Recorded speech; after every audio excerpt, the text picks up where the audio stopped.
So you think you know everything about the Galaxy S26 Ultra just because of that leaked unboxing? Well, you actually don't. Trust me, this phone is not just about that new privacy display. Here are 6 important things that probably nobody's told you about the S26 Ultra yet. I'm also going to be adding in a little bit of information about the S26 and S26 Plus as I go along. And of course, since I'm an audiophile, about the Galaxy Buds 4 and the Buds 4 Pro as well. Alright, if you're watching me for the first time, I'm Ashar. This is Trakin English, your destination for detailed, incisive gadget reviews.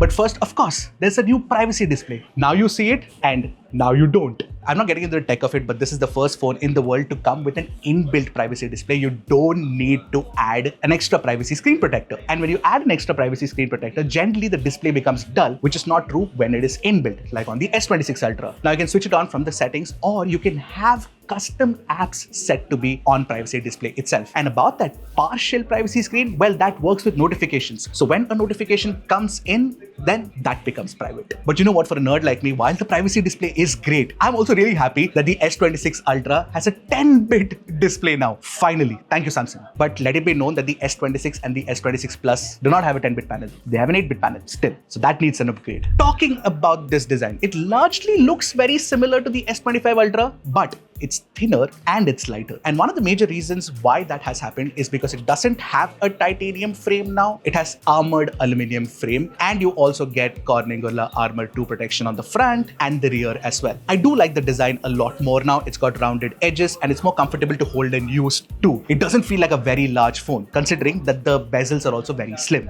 Now let's nerd out on the cameras. What you get is a very similar setup as the S25 Ultra, but there are some key changes. The primary camera now has a wider aperture, and so does the 50MP 5x telephoto camera. But the 10MP telephoto has a smaller sensor size. But the most advanced new feature that has been added to the S26 Ultra has to be the support for APV codec. Now this is Samsung's very own codec. It's open source as well, and you can go into the log video options, select APV, and have like a proper, very good ProRes-like quality video from Samsung Galaxy S26 Ultra. Now inside the camera app, you do have a few LUTs that are already there, which you can actually use, but I didn't see the option for custom LUT adding. Maybe that will be added later. One very interesting feature that I did test out was the 4K auto framing feature. So it gets the 8K sensor readout and then crops into it in 4K and then auto frames a subject. It works at 4K 30 FPS, works really well too. And you get horizon stabilization super steady video as well. We've seen this somewhere before. Where? Let me know in the comments. Now talking about the battery, it has the same 5000 mAh battery, no silicon carbon yet, and MKBHD knows why. Anyway, the charging speed has been, upgraded to 60 watt. Of course, you won't get a charger inside the box, but it will be PD PPS, which means that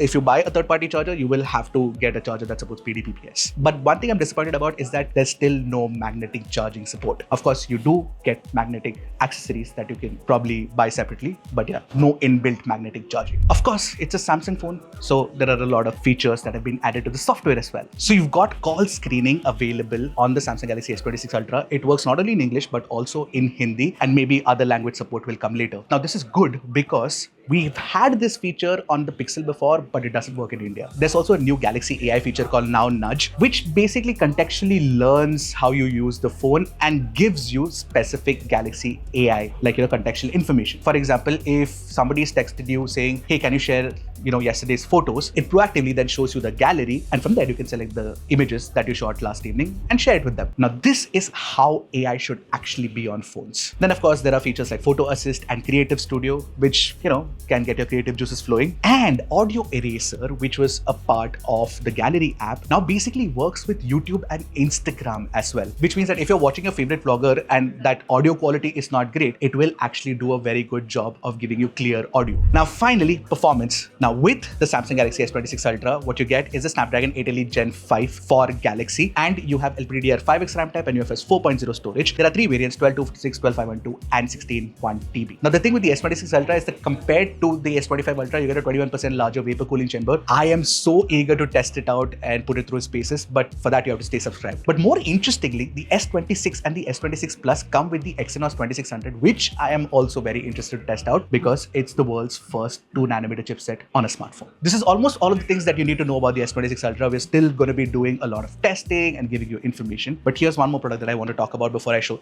the video. The Galaxy Buds 4 Pro. Now, it's got a smaller case. It's really nice nice, really cute. And you've got a transparent clamshell design as well. Looks nice. And of course, the earbuds now have metal on them, so it feels very premium. The woofer size has been increased now, so you still get the same dual driver setup. It's a dynamic plus tweeter. So yeah, I don't know about the sound quality yet. So again, I'm going to be testing this out in detail, but this is one product that I'm really excited for. All right, so this is all I have for you right now, but more is definitely coming soon. That's it from me for this one. I'll see you guys in the next one. Until then, keep tracking and stay safe.